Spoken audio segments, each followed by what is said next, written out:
Hello everyone, this is Ajit here from Interview Network. Welcome to another video for SD-WAN, where we are going to discuss today about L3 level interview question and answers, and understanding your expertise and your knowledge that you must be performing at your career level. Or if you're already L2, working as L2 engineer and wants to move as L3 engineer. So what all kind of questions that normally asked for L3 position for the technology known as SD-WAN, specifically Cisco SD-WAN. That's what we are going to discuss today. Okay, so this video will consist and will start from some of the mediocre questions, then it will move to the advanced level questions. So I will request everybody who is watching this video to do watch this video till the end to understand the complexity and understand the concept very much. And once again, guys, in case if you haven't watched my previous videos for SD-WAN, and if you're new to SD-WAN, I will request you please go ahead and watch those videos for L1, L2, and how to troubleshoot issues related to SD-WAN. I've already mentioned the playlist in the description, so you can simply go ahead and click on that, and you can enjoy those content and understand the basic concept and the acronym that is needed to understand the SD-WAN. And then further, we can watch this video to make an on advanced career level. Okay, so guys, always understand the basic behind and the reason behind to make a video on the career level. It's not always about what answer you are giving, it's also about what recruiter wants to listen from you. Okay, so even for the same question, for the same answer, you might have the different answers, and then you know you might think that you are giving the correct answer, but as per the recruiter who's taking your interview, for him or for her, the answer which he was looking for is not what you're giving. Okay, so it's, and that's the reason, the purpose of this channel. You should know what answer you should give, because I'm also I have wide experience in this industry. I have 16 years of experience in this industry, and working on, and worked on many multinational companies. I'm also part of recruitment team, so I know what questions we normally ask and what expectation level we have in terms of answers. Okay, so the same set of questions can be answered differently by L1 engineer, by L2 engineer, and by the L3 engineer, right? So that's the reason. Please go through the concept, go through the each questions, and within the each questions, you might get answer to a couple of more questions, and you will get the answer of a couple of more questions. Okay, so that's the purpose of this video. I hope guys you will like this video, and do mention your feedback on under comment section if you're looking for any specific requirement, and so we can do the same for you. Okay, so guys, let's start this video. And as you can see on your the screen, let me show you. So for the SD-WAN, as you can must be knowing, if you're uh, holding the system about the SD-WAN. If you're not, then you know that we can deploy SD-WAN anywhere, any services like cloud, multi-layer security, multi-domain policy, voice and collaboration, analytics, any transport you can use, any location you can use, physical location, cloud-based, everything that you can use in the SD-WAN. So that's the core basic understanding of SD-WAN. You must have those understanding. So guys, let's not waste your time. Let's start this video, and where you'll be learning all the important and the most promising question that is normally asked during interview. So let's start your questions now. How bidirectional forward detection work? So how BFD work in SD-WAN? Answer is, upon establishing secure IPsec data plane tunnels between the WAN edge devices, BFD sessions are initiated on each of the tunnel established between the WAN edge devices. The BFD probes monitor the network characteristics like loss, latency, and jitter on the tunnels. By default, the BFD hello packet is sent every 1 second, and this value can be changed on a per tunnel basis. The BFD operates in echo mode, where BFD message generated by the WAN edge devices are reflected back by the remote WAN edge devices. Each BFD packet is timestamped by the originating WAN edge device to determine the round trip latency and jitter. Path loss or tunnel liveness is determined based on the lost BFD packets. The WAN edge device collects the packet loss, latency, and jitter for every BFD probe. Default BFD hello packets are sent 1 second on every WAN transport, and is preserved for every pole interval. The default pole interval value is 10 minutes.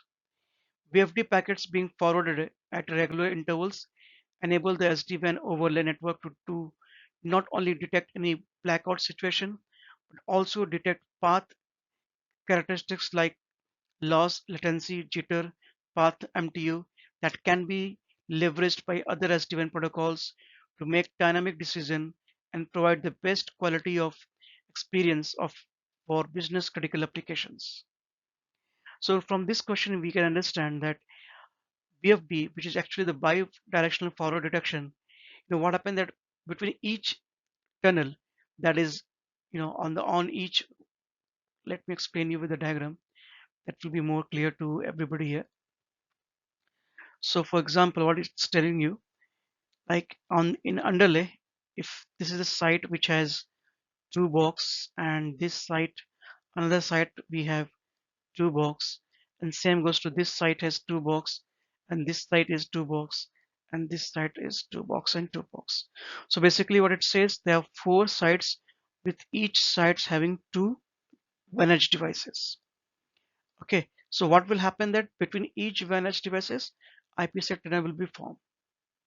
Okay, so this will be like this, and this. So with each WAN transport, it will establish the,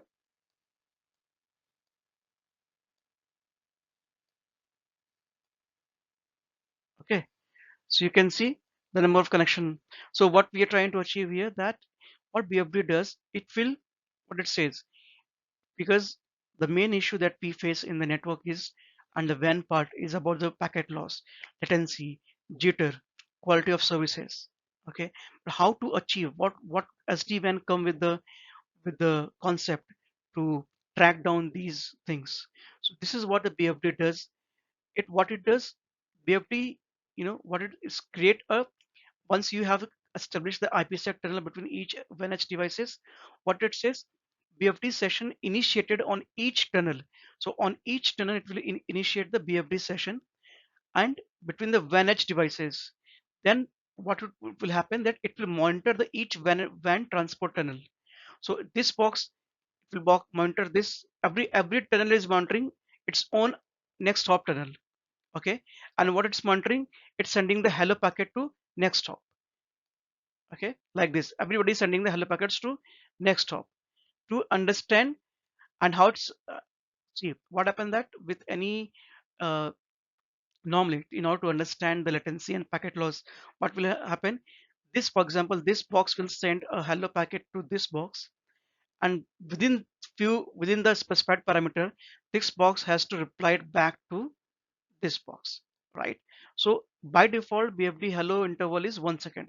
So after every 1 second, it will send a hello message to, it's for this, I've taken one example, otherwise it will happen to every vNedge devices. So it's sending the hello message to this box. Okay, this box has to reply back. Okay, and this way it will calculate the round trip time. This router will calculate the round trip time to reach to this router. Okay, so on the basis of this calculation, it will decide if there is any packet loss, or if there is any jitter or any latency. This is the way how BFD work. Okay, so this is what it was explaining. Let me rub it out to make it more clear. Okay, so as you can see now, what it says, BFD sessions are initiated on each of the tunnel established between the vEdge devices, as I was saying, correct? Then BFD probes monitor the network characteristics. What it will monitor, it will monitor the loss, latency, jitter on each tunnel. And by default, the BFD hello packets is sent every 1 second, as I was explaining to you, correct? And then the other side router has to echo back to the remote vEdge device, right? The way I was saying that two boxes, where another box has to reply back to the box A. Okay, and each BFD packet is timestamped by the originating vEdge device to determine the round trip latency. Okay, so what it says, for example, if router A is sending the hello message to router B, a BFD hello message. Then along with this sending the hello message to router B, it will also send the time at what time this message was sent from router A to router B. And accordingly, within the same specified time second, this router B has to respond to router A. Okay, so for example, if this router is send a hello message at 9, receiving, for your understanding, 9:30, okay, am, and if this router respond back to router A at 9:31, so that means there is a latency of this. It says there is a latency of 59 seconds, because by default it should come back within 1 second, right? So this is way how it will calculate the latency, jitter, and every aspect. Okay, and what it says again after, as you can see here, the vmanage device collect the packet loss, latency, and jitter for every BFD probe. Hello packets are sent every 1 second on the WAN transport and is preserved for every pole interval. Default pole interval value is 10 minutes. So every 10 minutes it will calculate that, is there any change in the network or not. For example, if for the first 1 second, if you receive in 9:31, but in next after again 1 second it will send the hello message to router B, and router B responds at the same time. So what it will do, on average within 10 minutes it will calculate the round trip time to understand any packet loss or latency. Okay, so this is way how BFD track down the each tunnel that is established between the all edge devices. Okay, so I hope it is very clear to you. So let's move to next question now. Let me rub it down for you, everybody here, so you guys can move to the next question. Okay, so let's move to the next question now. The next question says, how many TLOC can be supported by single edge device? Well, Cisco SD-WAN edge device support up to 8 TLOC, allowing a single device to be connected to 8 different WAN transport. Okay, so it's very easy to understand. Now let's move to next question.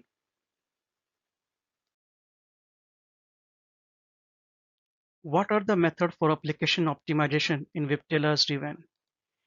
Below are the methods for application optimization in Viptela SD-WAN. Number one is FEC, which is called forward error correction. Number two is TCP optimization. Number three is application aware routing, which is called smart QoS using NBAR2. And number four is Cloud Express, which is on cloud on ramp for SaaS and IaaS. And number five is quality of services. So these are the 5 methods from which you can optimize any application. Okay, so number 3 and 4 mostly on the cloud base, and remaining we can optimize as per the traditional style, but in a different way. Okay, and next question is, what type of licensing in SD-WAN and use? So types of license in SD-WAN are Cisco DNA Essential, Cisco DNA Advantage, and Cisco DNA Premier. So I'm sure you guys must be knowing that what exactly the license is, because with the help of license only you can enable all the required features. So once you have the box, the SD-WAN box that you want in your network, then you need to have the license. On the basis of license, on each box a feature will be enabled, and accordingly you can use those features. Okay, so there are licenses where cloud is there. There are licenses where without cloud. There are licenses where you have a smart QoS. There are licenses without smart QoS. So you need to customer has to choose the license as per the requirement, and each license, as it's mentioned there, 3 licenses it's mentioned, each license has its own advantages and disadvantages. Okay, and as you can see, the essential, advantage, and premier, the name, it says the cost, because license means the customer has to pay extra amount of money to gain the extra feature. Okay, and now let's move to next question. Okay, so the next question is explain the types of OMP routes advertised with OMP. It says below are types of routes advertised with OMP. Number one is OMP route itself, which is known as V router, are prefixes that at the local site that are redistributed into OMP and advertised towards the controllers. These might be OSPF or BGP routes or any other routing information present on the site. Number two is TLOC routes. This is called the transport location, are the tunnel endpoint on the vEdge routers that connect to the transport networks. These routes are represented by three components: the system IP address, link color, and encapsulation type.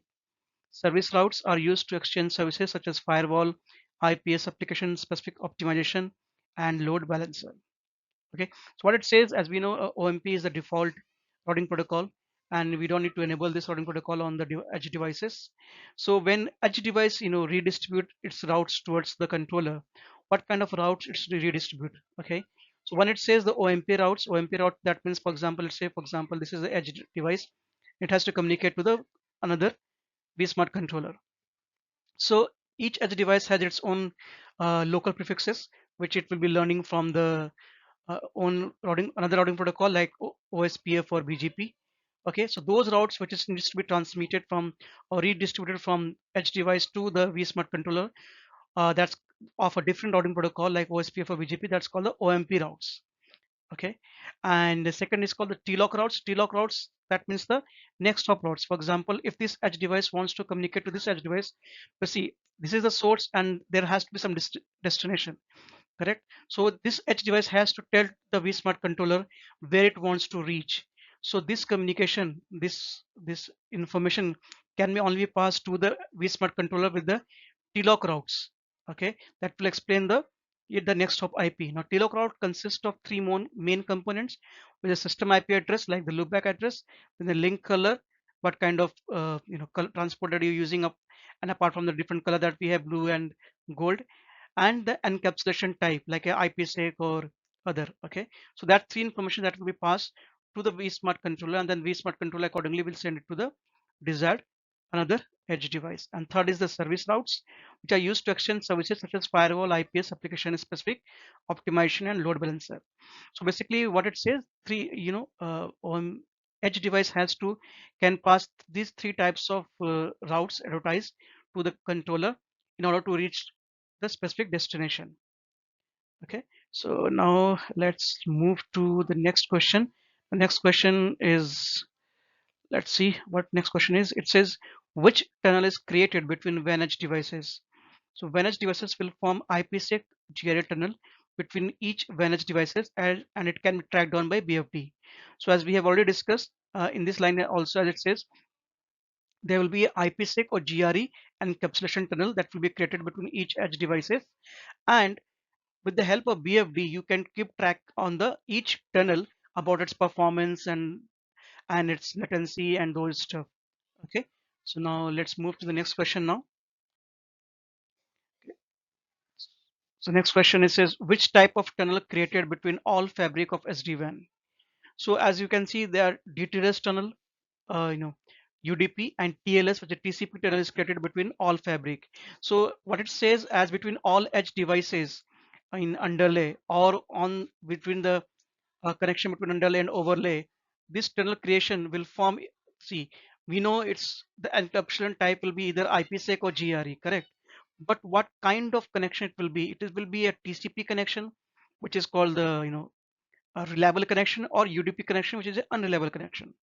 So it all depends which kind of connection it's create that you can define. And by the okay, so it says UDP says DTLS and TCP says TLS. Okay, so let's move now to next question.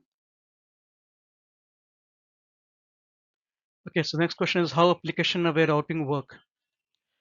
Application aware routing policy is configured in vmanage as a centralized data policy that maps the service side application to specific SLA requirements. The centralized policy provision in vSmart controller is pushed to relevant vmanage devices for enforcement. The defined policy consists of match action pairs, where the match statement defines the application list or the type of traffic to match, and the action statement defines the SLA action the WAN edge devices must enforce for the specific traffic. Application aware routing allows the network administrator to evaluate the network path characteristics for the selected business critical applications and set a preferred path as long as the SLA are satisfied, and a backup preferred path. The backup preferred path is chosen when no available WAN transport meets the specified SLA. Okay, so what it says, as you let me highlight few of the important lines which make you okay. What do you say? It says application aware routing policy is configured in vmanage. Okay, and it is configured as a centralized data policy. Okay, number another important line is it consists of match action pairs where the match statement defines application list or the type of traffic to match, and the action statements define the SLA action the vmanage device must enforce for the specific traffic. So I believe you, as a third line engineer, you must be knowing that what I'm referring to. If you remember, if you can recall or rematch these last two lines, it says about the route map, correct? Where we do the match statement that we use, and then we configure the set statement to inform the next action. So when it's matched the condition, then it perform the next action that we do with the set, correct? So and then another important line which it says like this one: application aware routing allow the network administrator to evaluate the network path characteristics for the selected business critical applications and set a preferred path as long as the SLA are satisfied and the backup preferred path. So what exactly we are saying here when we talk about the application aware routing in terms of SD-WAN, because see, SD-WAN is basically used for the application management. Okay, because now the most of the applications are on the cloud based. So we must have heard the term IaaS and SaaS in IaaS, correct? So those applications, for example, if I tell you in terms of traditional WAN and normal way, so let's take for example like if you have the SAP application, okay, or if you have any financial application, okay, so all those applications are very critical to the business. Okay, now when we say it's very critical to the business, that means most of the your business where you have deployed the SD-WAN, most of the earning or most of the critical work is must be done with those specific applications. Okay, so what we are expecting that there should be no downtime, correct? When we say there should be no downtime, that means how to do that. Okay, now because as we know all your edge devices are part of underlay, they talk to overlay to reach from source to destination, correct? And then on in the overlay we have vmanage, that's the management plane, correct? What management plane does, it has to manage, and it has to manage what, it has to manage application aware routing. So all the application which we manage know, that means aware, it has to manage. And how it can manage? If that application policy is a centralized policy. So anything that is centralized, that means it knows that's a critical something which I need to take care every time because it's something which I need to preferred. Okay, so we manage know that it's something that he has to preferred to before it make any decision to reach the destination. Okay, so what it says, if you look into this line, it says preferred path as long as the SLA are satisfied.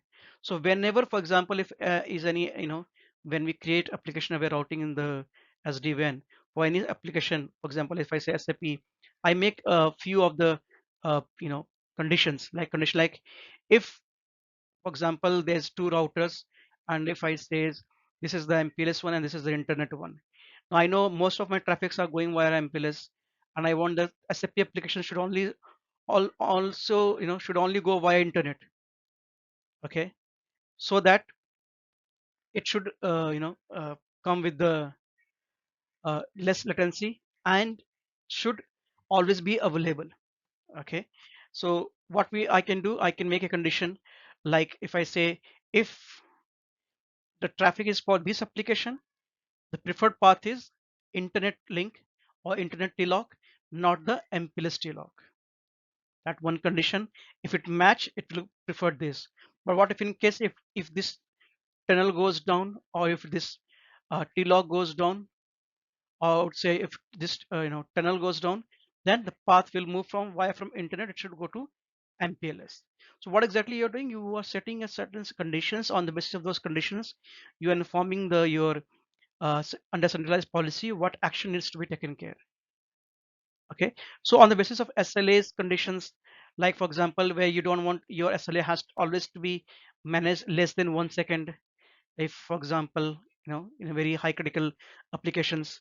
So if that is a condition, then where you have to prefer the part. For example, if there's situations where you have uh, most of the applications, for example there's a big site you have, okay, and you have on that big sites you have number of servers, okay, and you have to preferred uh, out of these three servers only this second server is the, contains the most important critical applications. Okay, so this server traffic and this server traffic will go via MPLS, and this server traffic will go via internet. And otherwise you can also make a condition like if you want all these three server traffic to go via MPLS, but it will preferred whenever this traffic will for example there's a prefix, uh, for example this server has a prefix dot 10, this has 20, and this has 30. Okay, now till the time whenever any traffic route which is advertised via 10 and 30, everything goes fine. But the moment any whenever this router will receive any route containing route 10 also, route 20 also, route 30 also, it has to prefer 20 first, and then 10, and then 30. That is a condition that then also you can do it. So there's a number of ways that you can manipulate the traffic for any specific application, and that is what application aware routing is. And this is how you have to perform. The way we do is simply we go ahead to log into vmanage, and there we create a centralized data policy, which I have already explained in my other videos. So you can follow that instruction, and then you can go ahead and do that. And I hope this is very simple and easy to understand, which I was trying to explain to you. So before we let's move to the next topic or the next question, I would say, to make it easy for you, let me rub for you guys. Okay, so let me see. Now it says SLA for each of the transport tunnel are calculated periodically using BFD probes by the vEdge devices, and is made available for advanced features like application aware routing to leverage and provide deterministic experience for business critical applications. Same thing, like just to understand the way BFD track down the tunnel performance, in the same way BFD track down the application performance also. Okay, so next question is, what are the application aware routing components? That's another important question. So components, as it says, Cisco SD-WAN's application aware routing consists of three components. Let me open that. So first is identification classification, identification. Second is application SLA requirement, and third is application aware routing policy. So when we say first, it says identification. That means classify the traffic application group of interest. That means first thing that you need to do is to classify your application. Like when you say classify application, means you need to identify the which group you want to classify this. Is a high critical application, very critical application, what kind of, it's a gold or is silver, all those stuff, the QS policy that we define, everything that you have to identify and then specify. Then the application SLA requirement, defining the application SLA requirement, you need to identify this application SLA. On the basis of those SLA, we will define the criticality of the application. And then the application aware routing policy, where policy maps the classified traffic to the transport tunnel based on the SLA requirements. So as we say, on the basis of your policy on the SLA that you have defined, it will decide, or you can decide, which transport tunnel it has to use to send the traffic. Okay, so now let's move to next question now.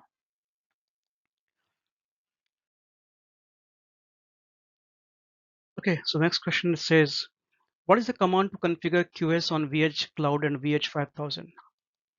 It says on vEdge Cloud and vEdge 5000 router, to enable QS scheduling and shaping for the transport side tunnel interface, you must use the Cloud QS command in the policy. In addition to enable QS scheduling and shaping for the service side interface, you must use a Cloud QS service side command in the policy. Okay, so what it says that to enable the QoS on your any application and on the service side on the managed devices, you need to use these two commands to enable it. Okay, so very simple and straightforward. So let's move to next question, which is how to upgrade the Roman image in Cisco SD-WAN. So as a, I think you guys already know that as L3 engineer, you must be knowing what is Roman image, right? So the way you used to do in traditional WAN boxes, let's understand how the same thing you do in the Cisco SD-WAN boxes. Okay, so there are certain set of instructions that you need to follow to proceed, and so let's do one by one. It says use the CLI command show ROM monitor or show platform to see the current Roman version. Under show platform, the Roman version is under the firmware version column next to RO. If the Roman does not need upgrading, skip to the next procedure. Okay. For example, if I run the command show ROM monitor R0, okay, this is the command that you can do. Then once you do, then connect to the management console of the router and then use the command copy FTP. That's your FTP server IP, which I took in this example, and then your image and then the destination boot flash file, okay, that you need to copy from there. Okay, so once you copy, then what you need to do, run the upgrade ROM monitor command. That's important to begin the Roman upgrade process. Okay, so what command you need to use? ROM monitor command. And the next step says make sure do not interrupt the Roman upgrade, as there may be some situation that makes the router unrecoverable. Okay, so the point that needs to be understood as it when you give an interview, even though I have explained step by step, if someone asks in your interview the question like how to upgrade the Roman image in Cisco SD-WAN, so everything remains the same the way you do in traditional WAN, but you just need to understand the command where it says Roman monitor command, which we need to log in. Once you copy the IOs from TFTP to your boot flash, then you need to run this command. Okay, and then let's move to the next point. It says the important command is upgrade ROM monitor file name, then boot flash, and then your actual file name nr0. Okay, so this is the main command that actually you need to use to upgrade your Roman image in Cisco SD-WAN.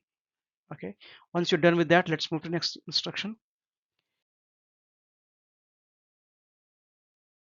Okay, then you need to reload the router to make the new Roman version permanent, and then still reload command, verify the Roman version when the router finishes booting. That's another important. Then use the show ROM on R0 command to know whether it has been enabled or not, the new code. Okay. Now next question says what is the preference in Cisco SD-WAN? So let's understand. So preference, as name suggests, tell us about the direction of the traffic to the tunnel. A higher value is preferred. TLOC with the highest preference are chosen using the inbound path selection. However, traffic is influenced in both direction, which means inbound as well as outbound. Okay, so what it says is that like normally the way we do in traditional boxes, we have, for example, if we have two router and I want a router R1 and this is R2 and I want R1 as a primary. So what I will do for for outgoing, if I do, I have to use a local preference, correct, or the weight depending upon the condition that you have. And if I inbound, I will be using AS path and the mid, correct, as per your requirement. Now in SD-WAN boxes, what it says, use the command that's called the preference. Preference is the command. Okay, so on every exit interface, when you use the preference keyword, okay, with and then after preference keyword, you need to give the number. So the highest number will be preferred. So any router which has the highest preference number, it will carry the traffic. Okay, and it will affect inbound and outbound both. Okay, so I think I have already explained this in my uh, L2 video also. So if you haven't gone through that, please go ahead with that and understand the basic concept. Otherwise, that's very clear to know what exactly I'm talking about. Okay, so because as a network engineer, as L3 engineer, you as a, if you will be a part of operation team, then you must be knowing how to do the traffic manipulation. So in traditional boxes, the way we have, and in SD-WAN the way we have, there's quite difference, because here there's no point that it's normally without creating policy, if you want to use any attributes to influence the traffic, for example, if you want router 1 to carry the traffic and router 2 also carry the traffic with, for example, like the way we do in traditional boxes, like for certain prefix I want that it should go via router 1, and for certain prefix it will go via router 2, the way we can do with the route map and those stuff, right? But in traditional boxes, as we already know, that both the box always active at the same time and both can carry the traffic. But still, if there is a requirement that you want to prefer one of the box, then this way you can do that. Okay. So next question says, what is wait in Cisco SD-WAN? Now wait says wait is used to balance the traffic across multiple tunnels or multiple T-logs. A higher value sends more traffic to the tunnel. You typically set the wait based on the bandwidth of the T-log. So what it says, for example, it says like what it says, for example, if there are two routers, okay, and I want router 1 to carry 10 prefix, that's in a hypothetical situation, and router 2 to carry 2 prefix.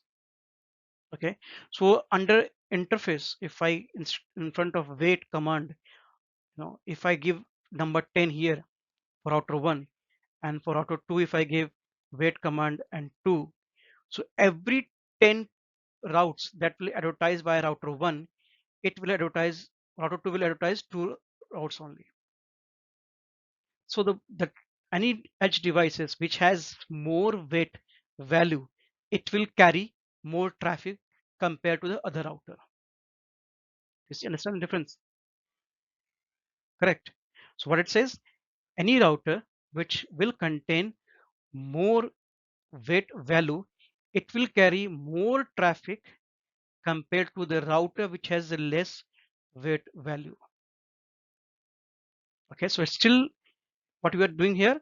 For example, if you come across a situation where you have two edge devices and you want, you know that router 2 1 should carry more traffic compared to router 2, and router 2 should carry the specific traffic only, okay, then you can use that as a trick to do that. Okay, so now let's move to the next question. Yes. Okay, next question is, weight and preference in SD-WAN are same? No. Whenever you need to use it as a primary secondary path, use preference, and when you want to put more traffic on one specific path or T-log and less on other or T-log, then use wait, as I was explaining in my last slide. Next question says, what is the difference in command of cEdge and vEdge devices? cEdge devices use SD-WAN as a keyword in all command, and vEdge use the command show control connection. So the difference between cEdge command and vEdge command, that SD-WAN is a keyword that is used in cEdge devices. Okay. Next question is, what is the difference between plug and play and zero touch provisioning? So the ZTP process is similar to plug and play, but is designed to work with standard server and use protocols like TFTP and SCP. ZTP is not a turnkey solution like plug and play, but is offered for greater compatibility with other devices type. Nexus power on auto provisioning is very similar to ZTP. So in short, if I say, the key line is this one: Cisco Edge devices can be automated deployed via plug and play, and ZTP can be used by C and vEdge both. Okay, so what it says basically, when Cisco take over Viptela as a company, so Viptela by default were using the ZTP process, zero touch provisioning process. So when Cisco took the Viptela, so as we know, vEdge is Viptela devices and cEdge is Cisco devices. So when Cisco took the Viptela, what it does, it will start using the ZTP, and for its own devices also it enable plug and play. Just plug it, give the basic configuration like internet connectivity and those stuff, and it will connect to the cloud, Cisco cloud, and from there pull the configuration. Okay, so let's move to the next question now. So the next question is, guys, so please do like and subscribe my channel if you haven't subscribed till now, so that I can upload the videos as per the requirement that you have. And do mention in the comment section what kind of videos you're looking for. That's going to help you to clear any level of network interview, right? So next question, it says, can we deploy edge devices manually? Yes, CH devices can be deployed by bootstrap and manual process. However, VH devices can only be deployed manually. So you need to understand the key difference, that CH devices can only be deployed, can be deployed in both the process, but VH devices can be deployed only manually. That's the key in this question. Next question is, what is the purpose of the vBond element in an SD-WAN deployment? Answer is, vBond is the first point of contact and thus our first point of authentication for all SD-WAN components as they boot up and join the SD-WAN fabric. On-premises deployment can be hosted on either EXI or KVM hypervisor. So that's very basic questions, and I think as an L3 engineer you must be knowing about that. If not, then I will again suggest you please go through my other videos of SD-WAN to make it very clear for you. Okay, so let's move to the next question. How does ZTP work in Viptela? The Viptela provides the automatic provisioning of the vEdge routers by a process called the zero touch provisioning, where the vEdge router joins the overlay network without the manual intervention.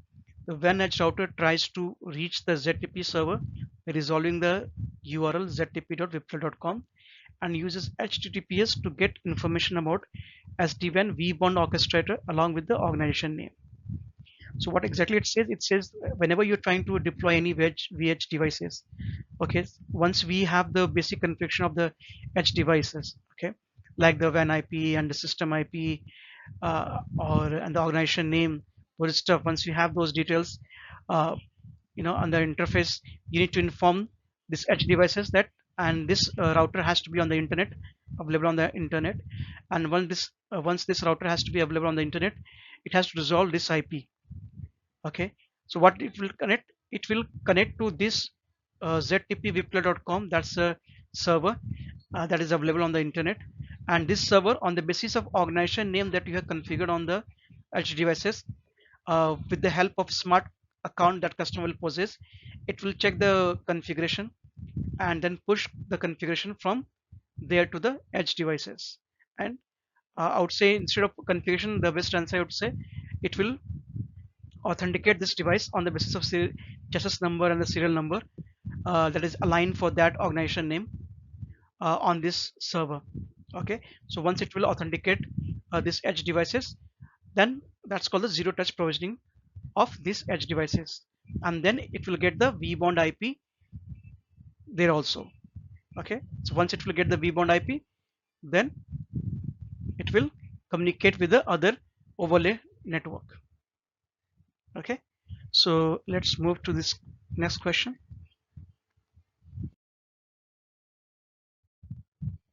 Next question is, what is OMP Graceful Restart? That's another very important question.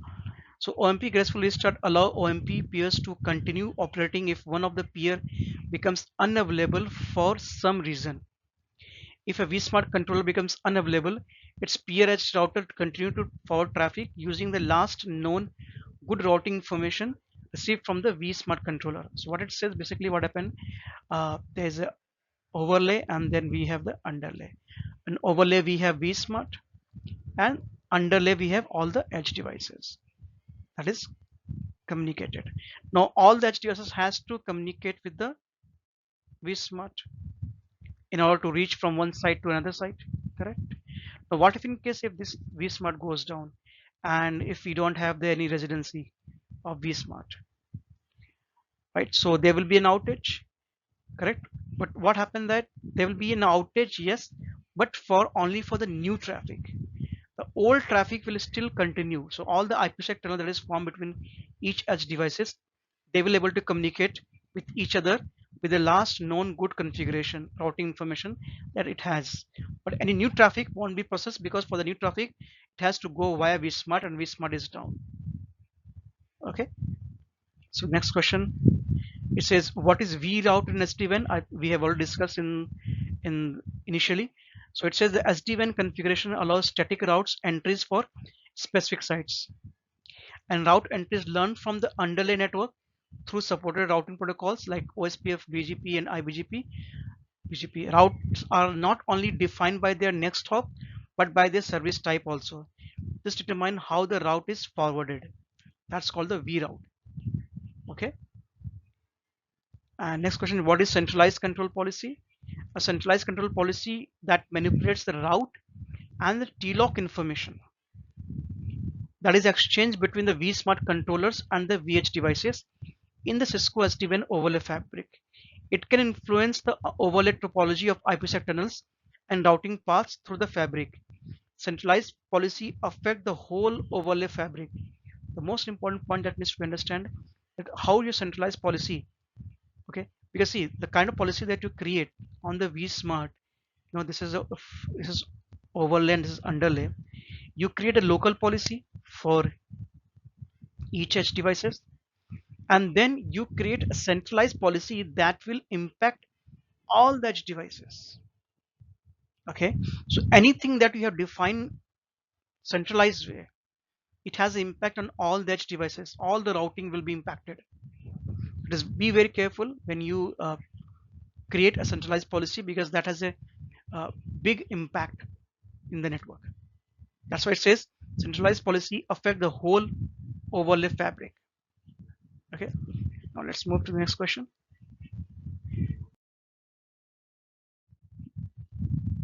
Next question is, what is template in SD-WAN? Another important question. SD-WAN template is a framework to create or modify a specific device configuration for global and local deployment. Now see what happened that whenever we create deploy any device, any edge device, okay, we you know create a template, and template will consist of all your information. Template will consist of all the your basic configuration and also the advanced configuration that is needed to run that network. Okay, so you can deploy the create a template on the basis of a global level or on the local deployment. Okay, and you can create the template on the specific device ways. So each site has its own device and each site has its own configuration. The way we do, so what we do, we create a template for those configuration and we push the template why vmanage to the edge devices. Okay, next question: which value is verified in the certificate to confirm the identity of the physical WAN edge devices? So identity of the WAN edge devices is uniquely identified by the chassis ID and certificate serial number. That's another very basic question. What is feature template in Viptela? Feature template are the building block of a device template configuration. For each feature that you can enable on its Viptela device type, vmanage NMS provide a template form that you will fill out with the desired parameter for that feature. You can create multiple templates for the same feature. So what it says, feature templates, for example, you want to create a QoS feature, you want to create an application aware feature. So if you have any specific requirement for any, you want to create any template for any specific feature. Okay, so under SD-WAN vmanage, if you go, when you create a template, there are n number of predefined features which you can select as per your requirement and you can configure that. Okay, next question is, what is FEC? Forward error correction. That's called is a mechanism to recover lost packets on a link by sending extra parity packets for every group number of packets. FAC is supported on Cisco IOS XE SD-WAN devices. Okay, so that is very important to know that where it support, it only support on IOS XE SD-WAN devices, not on all the, not on the vEdge devices. Okay, now when we say FAC, what it says, it used to recover the lost packets on a link by sending extra parity packets. For example, if you are sending 4 packets, a sender is sending the 4 packets and receiver has received only 3 packets. Okay, so how it will send, receiver get to know that it should receive 4 packets and not the 3 packets? So what it does, along with when you send the 4 packets, it will also send the extra parity packets that will tell the actual packet should be 4, not 3.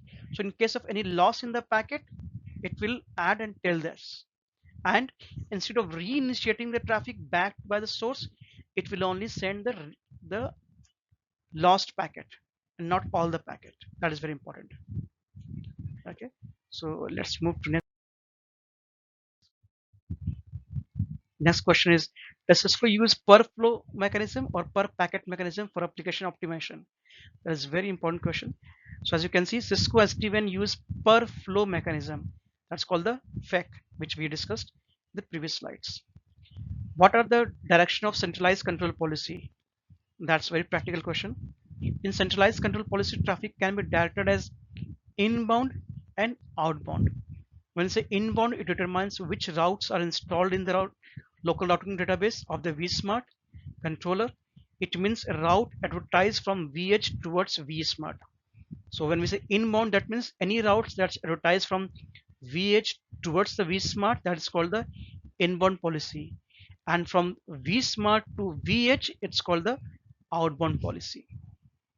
So if you understand these two terms, then most of your work for control policy is already done. Now let's move to next question. Okay, so next question is says, does the Cisco SD-WAN solution support multi-tenancy? That's the very interesting question. Yes, a service provider can manage multiple customers called tenants from vmanage running in multi-tenant mode. All tenants share a single vBond orchestrator. All tenants share the service provider domain name, with each tenant having a subdomain name to identify the tenant. So for example, the service provider fruit.com might manage the tenants mango.fruit.com and plum.fruit.com. Okay, so for each tenant you configure one or more vSmart controller and edge platform in the same way that you configured these devices on a single tenant vmanaged network management system. Enterprise customer may also choose to implement multi-tenancy to ensure separation and security of organization and their data. So what it says is, I says, a very important question. Uh, as we know, service provider have multiple customers to support them, and they call them as a tenant. And in traditional WAN, we say they use the VRF, or the V MVPN and those stuff, MPGP and those stuff, right? Now, uh, in terms of SD-WAN, we say what we do. They you in your network, you are sharing your VMware managed with multiple customer, and still you have to isolate your network from one customer to another customer. What we do, the first criteria is that your vmanage has to be running in multi-tenant mode. Once your vmanager is running in this mode, then your every customer should share the same vbond orchestrator for the authentication. Okay, so once you have done with that, then all your tenants share the service provider domain name. So your service provider, for example, is as in this example I took fruit.com. So one of the customer name is mango and another customer is plum. So what it says mango.fruit.com and plum.fruit.com. So even though they are sharing the same domain, but with a different subdomain, and each subdomain has their own vmanage, vsmart, and edge devices. So in this way, you are isolating your customer from one customer to another customer and securing your data. And this is the amazing feature that you get that SD-WAN provide. Okay, and the last question is what is BFD? As we are already understanding this, bidirectional forwarding detection in SD-WAN. So the BFD is a protocol that detects link failure as a part of the Cisco SD-WAN Viptela high availability solution. Is enabled by default on all vEdge routers, and you cannot disable it. Okay, so that's all, guys, from my side. And do like and subscribe my channel, and please make sure to watch the next video, the next slide, to understand it in a more better way. And if you like this video, do comment on the section, and also mention if any you need looking for any kind of more specific information, and do share with your friends and colleagues, and help yourself and help me to explore this beautiful world of network. Thank you, guys, and take care, everyone. Take care. Thank you. Bye bye.